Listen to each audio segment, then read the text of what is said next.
Imagine you fled your country due to conflict and spent the next decade living in an overcrowded camp with limited access to basic necessities. Despite this, you worked hard in school and were one of the few sponsored to resettle and study in Canada. You were excited with the prospect of bettering your life and the life of your family. However, you find another set of challenges awaiting you: discrimination, negative experiences from teaching staff, and social isolation. You are a refugee student. This is a generic story of an average refugee student that comes to study at Simon Fraser University through World University Services of Canada Student Refugee Program, WUSC SRP. Every year, 95 institutions across Canada accept 130 students. My name is Misha Khan, and I will be talking about the experiences of refugee students at SFU. Since I'm not a refugee student myself, throughout my submissions, I have tried to use language and suggestions provided by refugees. Before I begin, I would like to acknowledge that this research took place on the unceded traditional territories of the Musqueam, Squamish, Coquitlam, and Tsleil-Waututh nations. The challenges mentioned are experienced by refugee university students globally. To better understand the system and work with stakeholders to implement solutions, I have chosen to focus my work at the refugee population at my university, SFU. The root cause for the challenges is that there is a lack of understanding about the refugee experience, the narrative surrounding refugees, and the rhetoric surrounding their identities, specifically being Black and Muslim. The stakeholders mainly involved: SFU Student Services and the institution as a whole. Currently, there is very little to no collaboration between the Student Refugee Program and faculty and the Student Refugee Program and local resources. The two existing solutions for the challenges include 1. Creating a safe space for refugee students, and 2. Training SFU personnel on supporting refugee students and practicing inclusivity. Creating a safe space allows students to share their lived experiences, to decrease the stigma surrounding their identities, and it increases opportunities to promote social connection.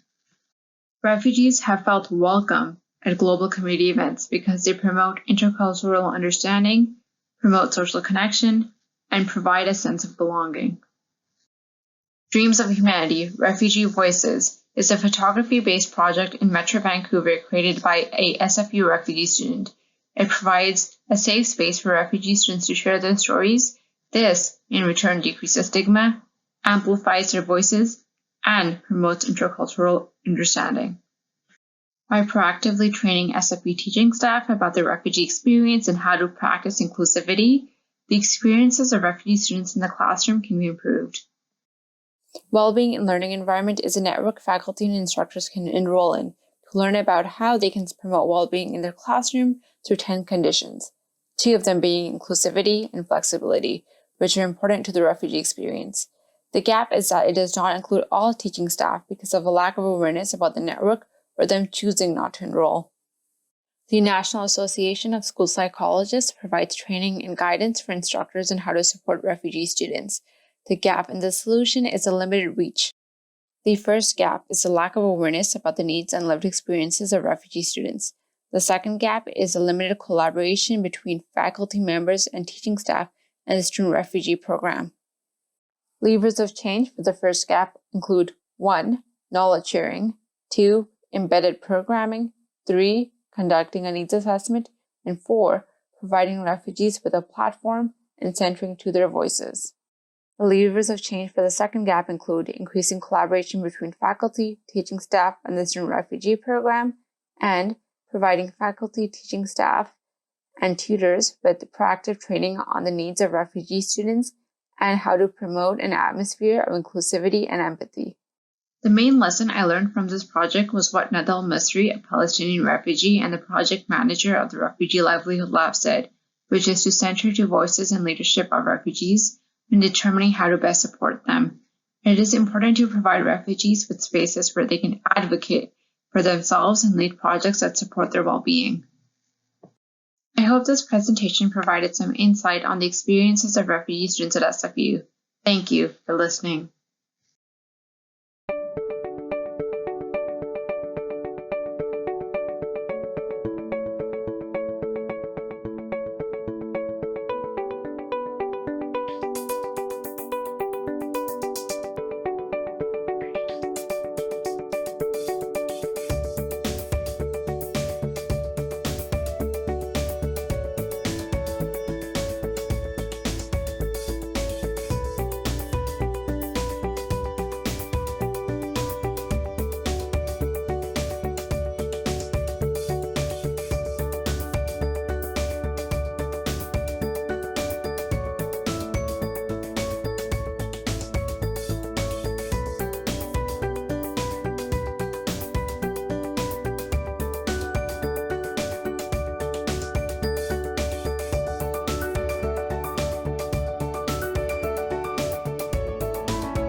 Hi, my name is Francis and I'm going to discuss to you the rising issue of HIV in the Philippines. First, HIV or human immunodeficiency virus is a virus that causes an impairment in a person's immune system and therefore making him or her vulnerable to all kinds of infection. It can be transmitted through sexual intercourse, blood transfusion, use of contaminated medical instruments, and pregnancy. There are three things that we have to remember. First, HIV is an expensive disease. Second, HIV has no cure. And third, HIV is fatal. Right now, the Philippines has the fastest growing HIV cases worldwide, and it affects the young population aging 15 to 24 years old. In 2008, there are only one new case per day, and a decade after, in 2018, 26 new cases recorded per day. And now, in 2020, there are 38 newly diagnosed cases per day. This is what the journey of an HIV-affected individual will look like. First, if symptoms will develop like chills or sore throat, he or she will be tested at an accredited testing facility. And after that, if tested positive, will be provided with counseling to provide emotional support. And then treatments such as viral therapy to suppress the virus will be started. And lastly, that person will be referred to social support services. It's as simple as that. But why do HIV continue to rise in the Philippines, despite the government claiming that they are elevating their efforts in HIV-related initiatives? Because allocating more resources on treatment and screening will not solve the underlying problem. What lies between an infected person and his or her access to healthcare is a psychological barrier that we call stigma. Since the world is currently in a battle against a different kind of virus, I have here what we call the COVID-19 analogy. One of the reasons why the COVID-19 morbidity and mortality rate continue to grow is because people lie. People lie about their symptoms and about their travel history. And why do they do that? Because they do not want to be stigmatized, to be branded as someone who already have the disease. This scenario is what people with HIV is also experiencing. They are scared to speak to someone and to seek help because they do not want to be stigmatized, to be judged, blamed, and excluded because of what society has branded them to be: hopeless, contagious, sexually immoral, and they lose faith in the government, healthcare workers, or even to the people closest to them. I have here a diagram about a person submerged in a water being surrounded by all these mental models. These mental models are preventing him or her in accessing all the services that he needs. And according to American Foundation of AIDS Research, stigma causes stereotyping, discrimination, and marginalization. But as much as the country needs more resources, such as funds and facilities, what the Philippines really need right now to fight stigma is creating awareness. Law, policymakers, advocates must lobby the government to elevate its attention in educating the public about HIV. HIV awareness campaigns to provide information on mode of transmission, management, promotion of screening must also be provided, and for age-appropriate sexual health education to be carried out in schools and other treatment facilities or community centers. Anonymous testing in screening centers must also be mandated. Furthermore, policies must be implemented so that patient privacy and confidentiality is strictly observed. And the social media must also be a safe haven for the victims to seek help and support, and a platform where they can freely express themselves and their experiences. All these can be our leverage points to facilitate change so that this person can break all the barriers and reach the support he needs, and eventually will reach self-worth, hope, social inclusion, productivity, and a chance at a normal life. Thank you so much for lending me this platform to use my voice in creating awareness about HIV. I too have stigmatized people with HIV, but through this research, I have transcended from my own mindset and understood HIV more deeply. And hopefully, through this humble and simple presentation, I can make a change And maybe, just maybe, I have caught your attention. Thank you.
Hello, everyone. My name is Sahil. My name is Peter. And I'm Crystal. And for our Map the System project, we focused on the affordable rental housing crisis in Toronto. In this presentation, we'll provide an overview of the challenge, including the main problems we discovered. We'll then present our key finding. And finally, we'll share the lessons we learned while applying a systems thinking approach to this issue. A housing crisis occurs when there is an extended, increasing scarcity of affordable housing. Canada Mortgage and Housing Corporation states that housing is considered affordable if it costs 30% or less of before tax household income. This poses a real problem as almost 50% of households spend more than 30% of their income on rent. Couple that with increasing population and prices, and you get a housing crisis. And this is not just occurring in Toronto. It's a phenomenon we're seeing around the world in major metropolitan areas, such as Vancouver, London, and Seoul. There are also two main problems we want to highlight. The first one being a conflict of perspectives. Some believe that housing is a human right, while others view it as a commodity. And the latter point then brings us about to a second problem, and that is financialization. To clarify, our society views housing as a commodity that stores value, and it should be traded depending on the market. These views gradually allowed the financial sector to dominate and transform housing, especially in fast-growing cities. Our team came up with these 5 systems which address different areas that contribute to the housing issue in Toronto and globally. There are a number of vicious cycles that increase housing prices and fuel our cultural perceptions of housing. These maps also help us visualize that many proposed solutions do not address the main issue of financialization. The key finding in our research is that the current housing crisis in Toronto and globally is rooted in the cultural shift in the way we treat housing. There's always been an internal tension between housing's use value as shelter and home versus exchange value as a commodity. The difference is that now the dominance of the exchange value perspective has been externalized in the global economy in both public and private sectors and in our societal values. Housing is no longer bought solely for its suitability as a home, but rather its potential as an investment. There is the core conflict of ideologies of housing as a human right versus housing as a commodity is reflected in the discourse around the housing crisis. This finding is particularly significant because it explains why many housing strategies have been ineffective. If the goals of a housing strategy is to provide affordable housing for everyone, eliminate homelessness, and uphold people's right to adequate housing, any policies or programs that depend on market-based strategies such as reducing regulations to incentivize developers and investors would never be able to achieve that. These are two incompatible ideologies because the end goal of investing in housing is to make money. Thus, financially centered practices are not conducive to a human rights centered outcome. We'll now go over the lessons we've learned along the way. For me personally, I work as a policy advisor, so I'm used to thinking in a problem and solution kind of way. But participating in Map the System helped me challenge that form of thinking and pay attention to the larger picture as a whole. Working on this project also opened my eyes to how difficult the housing issue is and how deeply it runs in our society. And for me, I long wanted to dive deeper into utilizing a systems approach because it's particularly relevant for those who study geography and environmental studies, which I do. And I was so excited by this opportunity because it allowed us to practically develop our skills and practice this approach. And to be able to do that for an issue that I've long been passionate about is such a good opportunity. The systems mapping approach definitely led to certain assumptions that we had about why we face a housing crisis and the severity of its impact to be challenged quite substantially. By being able to examine deeper context and stakeholder relationships, we were able to see the causal loops that were perpetuating the issue and how many existing housing strategies were actually a part of it. Finally, I assume that developers and the financial sector were to blame, but I did not know that they were essentially handed responsibilities for affordable housing development from our governments. My view of housing has also changed somewhat, where I understand the two cultural perspectives we've identified, but now I do view housing as more of a human right. Finally, I also have a background in geography, so it was interesting to work with a quote unquote mapping approach that did not actually rely on geography. Using a systems thinking approach, we developed a greater understanding of why an affordable rental housing crisis exists in Toronto and globally. We hope that our research will act as a useful resource for housing advocacy in ensuring that a truly human rights-based strategy is implemented. Thank you for allowing us to present.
Hi everyone, this is Haley Coven, and I did my Map the System project on attention deficit hyperactivity disorder in Nova Scotia.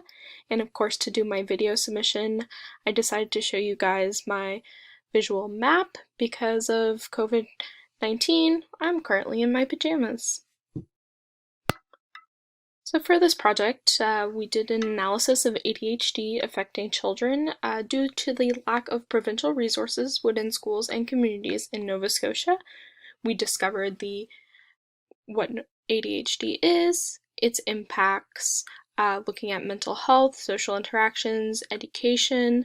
We looked at also problems we were having with children being on medication, inaccurate testing, lack of resources, and lack of support that was happening in the province. We did plenty of research. We looked at some articles, journals, and we also interviewed very reliable sources to gain so much information on what was happening in Nova Scotia. We also have the solutions that we looked at that were already occurring, and there was methods around the world as well that we discovered that might be great to be implemented in Nova Scotia as well. We looked at all the potential gaps that could be filled, and the result of looking at these gaps is that we figured out what we needed in Nova Scotia and what children were wanting in Nova Scotia as well. And then we also completed our system map and the relation with children with ADHD in Nova Scotia and the ending result, which is children not reaching their full potential and end up struggling. I think the best thing that we did find about ADHD in Nova Scotia is that there is already resources in use and implemented, and that was a very exciting find for us, is to know that not all children were suffering and that there are movements and people that are coming together and trying to make Nova Scotia a better place, which is perfect. A key issue that we discovered, and everyone that read my paper was very shocked by this discovery as well, is that people with ADHD are 11 times more likely to be unemployed, and that 32.2% of students with the combined type of ADHD end up dropping out of school, compared to 15% of teens with no psychiatric disorder, which is very discouraging. And school is very important for developmental reasons, and it's very hard to see that children are struggling and not all resources are provided for them.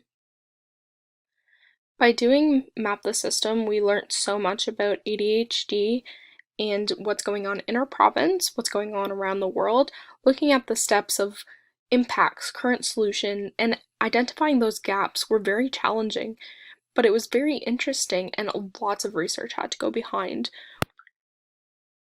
The reason we really chose the subject of ADHD was because I am personally affected because of my boyfriend, his brother, and other people, friends and family, do struggle with ADHD, and I was always curious of the resources we had and if they had help as well.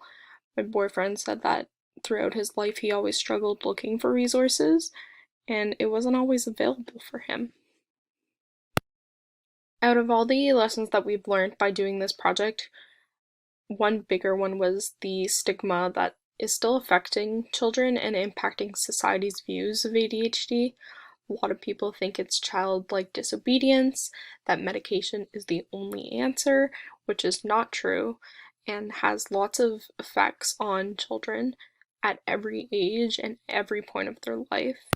A big part of the resources with children with ADHD is that they're affected in multiple environments, at home, at school, in their community as well, with their social interactions, and Nova Scotia needs to make a lot of improvements and many adaptations to improve the lives of the children suffering and the parents as well. There are many gaps, solutions, and problems that we did not get to explore due to the lack of information and as well as our limits with this project. Overall, this was a great project, and thank you very much for listening.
Last year I got evicted from this place where I lived for over 10 years, and I was one of the 140,000 people that got evicted last year. As we speak, Montreal is entering the early stage of a housing crisis, with an all-time low in occupancy rate of 1.4%. Now, the most impacted by the housing crisis are low-income workers, such as single-parent families, part-time workers, and students, such as myself. A lot of us are paying over 50% of our salary just for rent. Now, I decided to take this unfortunate event and turn it into a research opportunity. To do so, I took a systems thinking approach. This allowed me to identify key stakeholders, patterns and underlying structures that are generating this housing crisis, as well as gaps in the solutions and levers for change. For this project, I will focus on the rental market. We begin our understanding of the challenge with a basic supply and demand analysis. Right now, the rapid population growth is surpassing the supply, and this creates a perfect scenario for rent increase and mass eviction. Through my research, I learned that 7 out of 10 owners own only 1 or 2 extra properties, and they are a major source for this housing crisis. A lot of them see their property as a retirement investment, but they're actually putting themselves in a very difficult financial position. On the one hand, they have to find reliable tenants that will pay rent, and on the other hand, they have to pay their mortgage and rapidly increasing city taxes. Now here is the tricky part. They cannot increase rent as they see fit, because the law caps rent increase at roughly 2% per year. So the only way for them to drastically increase rent legally is to evict their tenants. And as long as there will be a shortage of units, owners will continue to do so. So right now, the system favors owners at the expense of tenants. Now the reason why there's a shortage of units is because of scarcity of land, lack of skilled workers, but also lack of funding. In fact, the housing crisis has been years in the making as governments have been gradually cutting funds for affordable housing. This has pushed investors, developers, and owners towards the private market, and they are now benefiting from the status quo. If there is one key insight that I would like to share with you today, it is the opportunity that we have to bring systems change by focusing on one key stakeholder that we generally vilify: the small owners, those who own 1 or 2 extra properties. Now, what I learned through my research is that they are only reacting to a chain reaction that is provoked by our housing market that is based on short-term profit and short-term planning. If they had alternative options, they wouldn't act this way. And in fact, there are. They could actually focus on different housing models such as housing cooperatives and community land trusts. Should they do so, they would hold the key to activate what I believe is the biggest lever for change: collaboration between tenants and owners. They could shift a for-profit rental market towards a not-for-profit rental market, maximizing Montreal's collective capital instead of individual capital. So why is this a key finding? Because this brings key stakeholders from a market-based solution approach towards a multi-stakeholder approach, where owners are part of the solution process that brings change to a system that is actually hurting them. Participating in Map the System was really important to me to challenge 2 main assumptions. First, I thought that owners were really self-serving and didn't care about their tenants. But that's not true. When I interviewed them, I learned that the most important things to them is not to lose money and not to waste their time fixing problems. Second, I thought that funding affordable housing was a great solution, but in fact it's not, because nothing prevents owners from evicting the tenants and increasing rent. In fact, the better solution would be to create incentives to attract investors, developers, and owners towards not-for-profit housing models, which are, by the way, safer investments where everybody wins. Finally, the great thing about using a systems thinking approach is that we can create collective knowledge around which we can collaborate. As such, you will find in the description section below links to my research and my mapping. And I hope my research inspires you questions and brings you insight as to how you can solve this complex problem, either here in Montreal, in your city, or anywhere else in the world. As for me, systems thinking has really helped me develop my critical thinking, especially when reading the news, journal articles, and also when discussing how to meet UN sustainability goals. So what's next? I would like to start an initiative to bring tenants and owners together and to help them collaborate in finding ways to mitigate the housing crisis. Now, I know it might be a long shot, it might take time, but I believe it's possible because there is always a way. Thanks for watching. Bye now.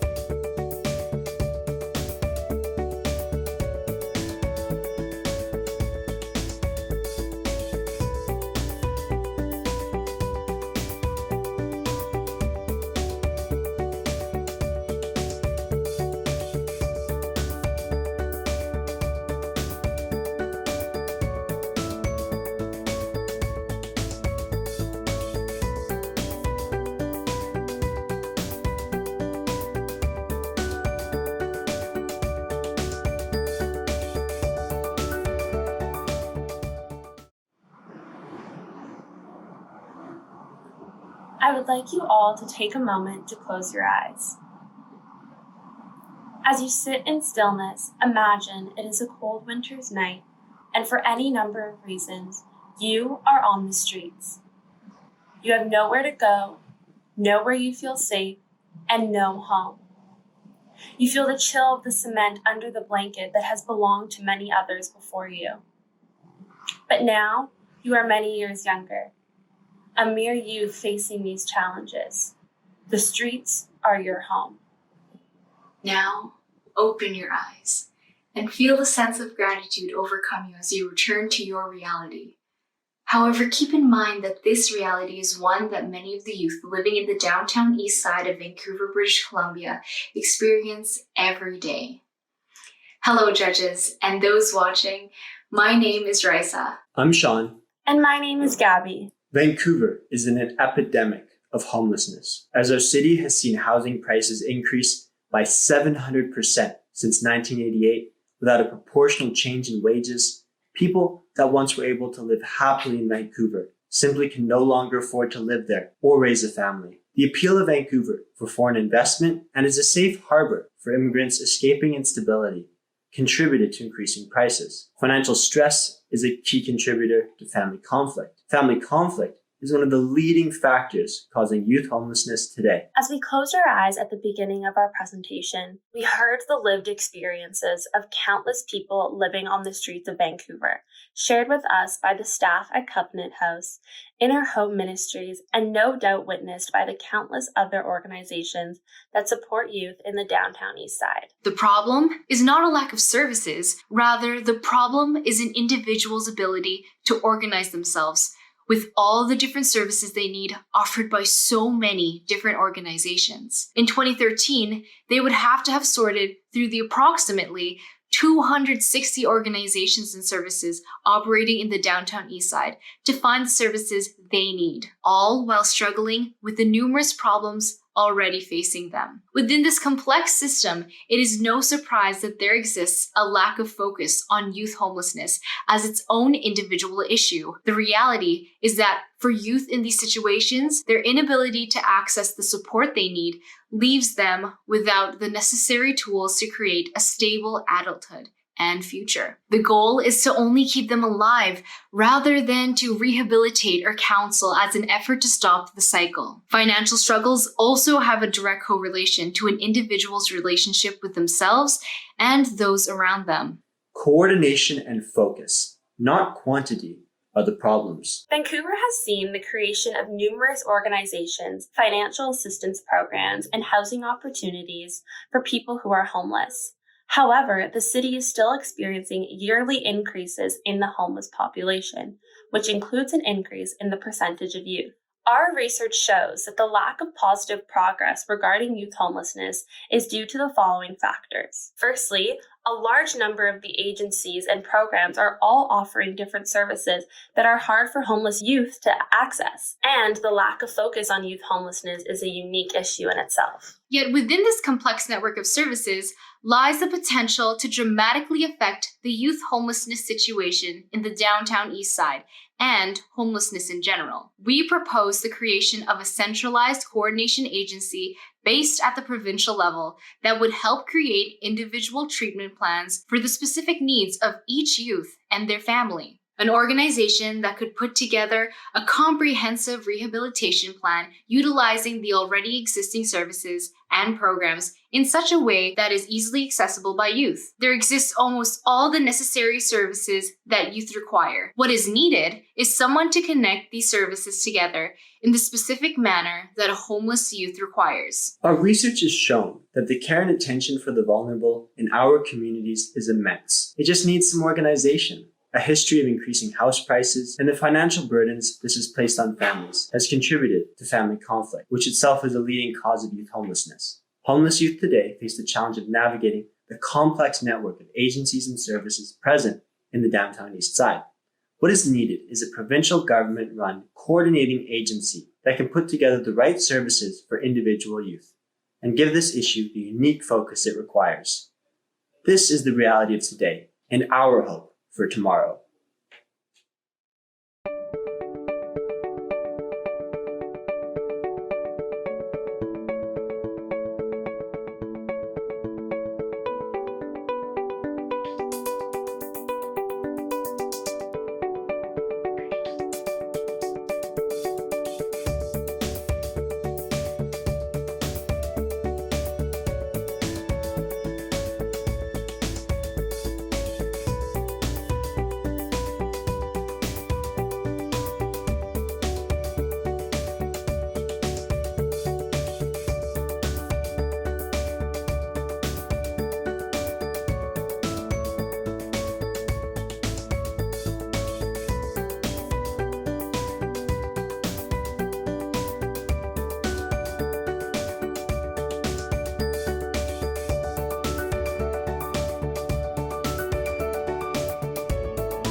The evolution of Kitchener and Waterloo is similar to that of many cities, characterized by periods of investment and prosperity, followed by periods of disinvestment and hardship. Currently, Kitchener-Waterloo is experiencing a period of economic growth, to the point where we are now facing issues of gentrification, as the recent implementation of a light rail transit line known as the ION has generated affordability issues in the transit corridor. Since the ION's approval, there has been widespread development in the transit corridor. However, this development is believed to have induced gentrification, or the process of socioeconomic neighborhood change that occurs when an influx of capital and higher income residents move into an area, displacing many of the existing residents and businesses in the process. Our research explores the phenomenon of transit-induced gentrification in Kitchener-Waterloo, as it pertains to economic development and community displacement. The ION was founded on the central goals of improving transit accessibility and reducing sprawl by encouraging compact development in the corridor. As you can see in the images on the screen, the project has been highly successful in attracting development and bringing residents and investment to the corridor. However, this has caused the corridor to become increasingly expensive for people who rely on affordable housing near transit and for small businesses who rely on affordable store frontage. With this in mind, the goal of our project is to provide solutions for maintaining affordability in Kitchener-Waterloo's transit corridor and to share how the ION can be a lesson for affordability in other mid-sized cities considering LRT. Based on our investigation, we found that the key complexity of this issue is balancing the number of stakeholders involved, their diverse interests, and the role that they play in fueling or mitigating gentrification. As you can see from the tug-of-war graphic, on one end are the stakeholders whose main interest with regard to the LRT is economic gain and profitability. This includes developers, investors, real estate agents, and higher income residents. On the other end are those whose main concerns are around affordability and equity, and this includes low-income and homeless residents, small business owners, and community organizations. There are also several stakeholders who play on both sides, including planners, policymakers, and politicians, who have interests and responsibilities with regard to both economic gain and social equity. When examining how other cities have addressed affordability issues around their LRT lines, we found that in order for an intervention to be successful, there must be coordination among all key stakeholders. The image on the slide is from the opening ceremony of the ION, and as you can see, more than a dozen people participated in the ribbon-cutting ceremony, representing the dozens of stakeholder groups involved in the almost decade-long process of LRT implementation. This same integrated approach should be made in Kitchener-Waterloo and other cities when approaching issues of transit-induced gentrification. Using complex system mapping to understand transit-induced gentrification has allowed us to explore the social, economic, and political facets of this issue. It has challenged us in ways we didn't expect and provided us with new perspectives we didn't consider. Most importantly, it helped us shape a solution space for a problem we were researching and exploring abstractly into something more concrete and tangible. Gentrification research often sits at the crossroads between theory and practice, which has led to debate among practitioners and academics regarding potential methods to solve this issue. By using a systems approach, we were able to better blur these lines and more effectively identify the system's feedback loops that were not previously on our radar. This ultimately resulted in the realization that the system itself is not inherently wrong. Kitchener-Waterloo's gentrification issue is not the byproduct of the system. Rather, it is the result of the failures within that system. Despite the region effectively banking land, implementing monitoring programs, and rezoning the corridor proactively, they missed opportunities to engage with marginalized stakeholders and in framing the project goals early on to include affordability and equity, resulting in the issues we are experiencing today. Ultimately, through these lessons, we will continue our research towards the preservation of affordability in the Waterloo region, and we will continue to share the Waterloo experience with others, so cities can maintain affordability more proactively when implementing LRT projects.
Let's talk about periods, a critical analysis of menstrual inequity in Canada. The impact of menstrual inequity is greater on marginalized groups and people who can't afford to purchase menstrual supplies. Now, this topic is steeped in myths and silence, and the stigma associated with menstruation meant that for decades, people did not publicly share the need for menstrual supplies. This led menstrual inequities to become a hidden problem in our society until recently. We spoke to 27 stakeholders, surveyed 100 Canadians to investigate these issues in Canada. We chose Canada because we've been advocating for menstrual equity here for the last 3 years, placing us in a position to make tangible changes with this research. Our systems map contains 6 stakeholder groups and how they interact with each other to maintain the status quo. These 2 challenges influence the interactions between the governing bodies and the community members, making them the 2 key stakeholder groups. Community members are the most powerful drivers of change and can influence legislation. So this lack of awareness means that these issues are never brought to the table for discussion. Governing bodies control how resources are allocated, and by restricting the resources, such as staff and funding, systemic barriers to achieving menstrual equity are created. Community members without access to menstrual supplies rely on NGOs for support. But with limited resources, NGOs can't meet this demand. And governmental agencies such as local health authorities do not have the necessary directives to take action on their own. So what are the solutions? Last year, new policies to provide free menstrual supplies in schools were introduced in several provinces. However, this intervention does not benefit marginalized groups that are the most affected, as they may not be attending schools at all. Campaigns where period products are collected and donated to those who can't afford it have also been very successful. However, this is dependent on community donations, which are limited and not effective in the long term. Community events and social media campaigns exploring this topic have become more popular. However, non-menstruating members are often left out of the conversation and as a result don't understand what period poverty really is. What are the gaps in the current solutions? The first gap is that there is lack of collaboration and competition for resources, making advocacy very inefficient. Our lever of change for this would be to make a central repository that contains updated information on menstrual equity advocacy. Also, a national committee should be upheld that represents advocacy groups from each province and region to help maintain the repository and streamline advocacy efforts. Our second gap is that interventions are not reaching marginalized groups. We propose to make intervention strategies with consultation from the group members themselves, ensuring that their menstrual needs are sufficiently met while preserving beliefs. Secondly, campaign materials should use inclusive terms such as people who menstruate, as opposed to the traditional gender-oriented statements that focus on females as the only menstruators. We also have lack of communication with non-menstruators. Our survey shows that half of the non-menstruators don't understand what menstrual equity is, and 77% of them don't understand the term period poverty. We propose to have distribution of educational and awareness materials that includes non-menstruating members of the community. Our research shows that non-menstruators are supportive of the movement when they are provided with the right information. We should also integrate menstrual education in the sex ed programming for schools. Creating opportunities for students of all genders to engage in this conversation at a younger age will normalize periods. We also have a gap of budget reallocation. Currently, the majority of the budget is allocated towards just providing free period products, especially in schools and campuses. We need to have holistic research that includes the experiences and needs of marginalized groups, and funding should be allocated towards these research projects that explore a holistic solution to promoting menstrual equity. We also need subsidy programs. Currently, Quebec is the only province that has taken an initiative to provide menstrual cups at a subsidized cost. As advocates of menstrual equity, we have focused much of our work on providing free menstrual supplies. However, we now recognize that this issue is much more complex and a concerted effort by stakeholder groups is required. Interventions must address the needs of marginalized populations and should involve both menstruators and non-menstruators. While governing bodies play an imperative role, community members hold the power to influence these decisions and should be educated in menstrual equity to do so. Our study is limited by our sample size, the available literature, and information selection biases. We hope that this research will help us take another step towards achieving menstrual equity in Canada.